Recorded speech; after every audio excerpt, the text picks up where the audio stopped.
Okay, everybody, we are talking about Halloween 2.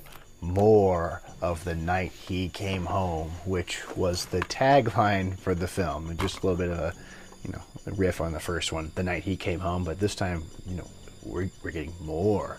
And that's, pretty literal because Halloween 2 takes place directly after Halloween 1 ends, which is kind of a cool gimmick. I really dig it. The only problem is this film took, Halloween was made in 1978, and this film was released in 1981. So there's a little 3-year gap there, and Jamie Lee Curtis has to wear the most horrible of wigs, which is unfortunate. But it's kind of cool, the little attentions to detail. We get Nancy Loomis back in a little cameo as a dead body.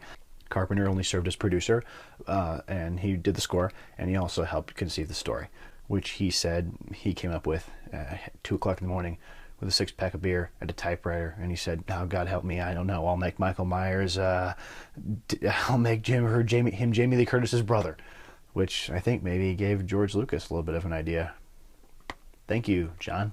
And Carpenter, like George Lucas, sort of kept a coterie of guys around him a lot who worked in other projects of his. So with Lucas, you have sort of a Frank Marshall character. You have Joe Johnston's who sort of hang out and take over little small projects, or they work as producers on the film, or they work as animators or special effects people. Carpenter sort of had a similar situation. He had Nick Castle, who obviously went on to go play directed The Last Starfighter, who played the Shape in the first Halloween. He had Rick Rosenthal, who directed Halloween 2, and he had Tommy Lee Wallace, who directed Halloween 3. And most famously went on to direct the TV version of Stephen King's It. He had kept a little coterie of B players around him, and Rick Rosenthal takes over directing duties here. And I have to say, Halloween 2, while it is actually incredibly beautiful, Dean Cundey is back, and this time he's got a budget. And there's some really exquisite scenes here.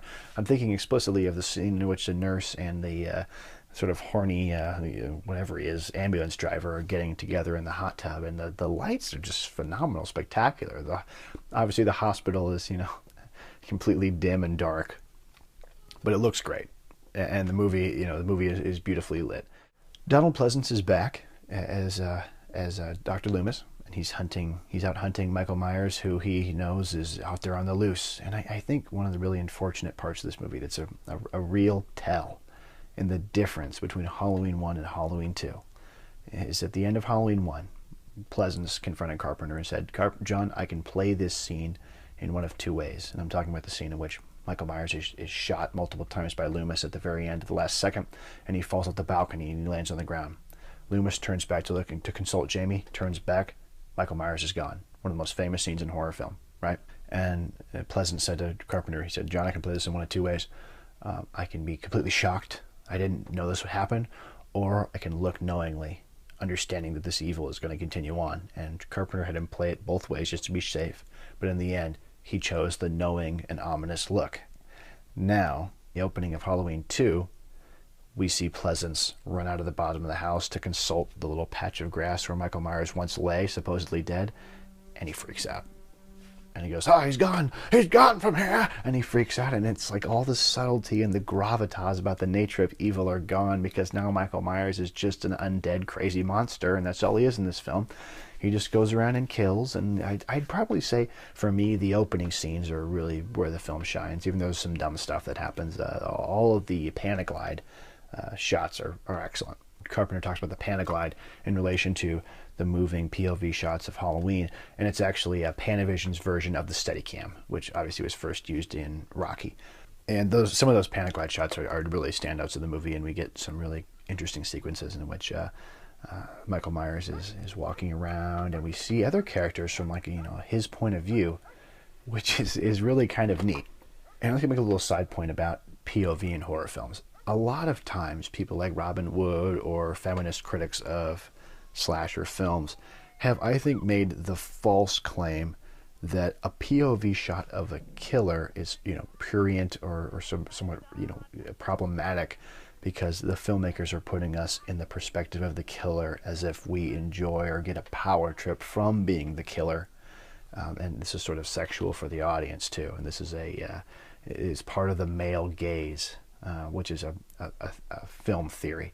The male gaze is a term that Laura Mulvey coined in the mid-70s to discuss this phenomenon of male directors operating the camera, and women in film being perceived through the lens of a male gaze. Now, the problem that I have with a lot of film criticism, maybe I'm going off on too far of a tangent for a review of Halloween 2, but I don't think that a lot of these theorists take into consideration what it's actually like to make a movie. When you're making a film, or when you're Rick Rosenthal, you're not thinking, I'm going to use Michael Myers. Now, obviously, of course, we could argue that this is all subconscious, but the reason I think that POV shots are used in horror films is because obviously it's expensive to show the monster, the creature, the killer. But, or it's not, if not only it's expensive, you want to save, the full frontal shots of the killer for the very end, for the climax, because that's your big money shot. So using POV shots is, number one, cheap, because it's just a guy at the camera moving around, but it also gives the audience a sense of creepiness, and it sort of gives you a little peppering of scary here and there without totally blowing your wad in the opening scene. So I think there's a lot of wrong-headedness around the idea that the POV shot is really just a corrupter of the viewer. Anyway, back to the movie. Halloween 2 might as well be horror hospital, and this is something that Andy Sims and John Jansen have said on their excellent Halloween retrospective podcast that I believe is close to 3 hours long, and you can find it on the Hollywood Saloon website. The Hollywood Saloon is something you might hear me talk about a lot because it is my absolute favorite podcast of all time. It is just a phenomenal show, and they did a great Halloween retrospective. It actually really turned me on to getting involved in watching the series in the first place and understanding its power and within the lexicon of cinema. And there's just a lot of goofy and there's a lot of dumb. Halloween 2 was made in a period which, there was tons of slasher films, My Bloody Valentine, Prom Night, that were all cashing in on what probably should have been Halloween's money. And the people and the producers, Mustafa Akkad, they were all thinking, hey, these people are stealing our money. Why don't we have a Halloween 2 out? And so they made it, and Halloween didn't really set the standard anymore. It was following the imitators. Don't miss the all-new Halloween 2. More of the night he came home. Halloween 2, rated R. And so we have a lot of, bizarre, like Michael Myers lets somebody die through an IV drip. And by the end, when the music kicks in and we get that dun, meh,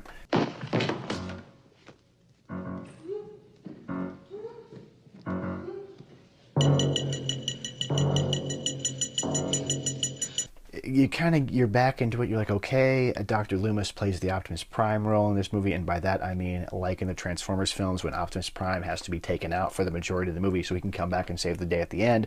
The same thing happens to Dr. Loomis. He spends most of the time driving around in a car trying to sift through red tape because people are trying to recall him. He's not supposed to be on the scene. In the end, he does show up, and he blows up Michael Myers, and Michael Myers burns to death. He's over. It's over. The evil is gone. And John Carpenter thought it would be over too, and that's why Halloween 3 became a different film. It's not actually a movie starring Michael Myers. It's a completely different story. They wanted to make Halloween, the brand, into an anthology series, and unfortunately, Michael Myers will be resurrected again.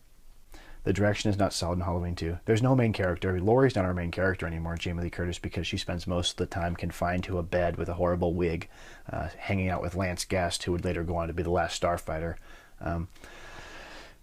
I don't believe Nick Castle returned as the Shape, and you can tell. And the mask is not good either. There's something about the mask that's just not the same as the first. It's not as effective. It's too stylized. It's as if someone was making a mask of the mask in the film. It's definitely not William Shatner in this movie, which, you kind of wonder, what happened to that prop? Who took it? Where'd it go? Did they lose it? They had to make a new one? It's unfortunate.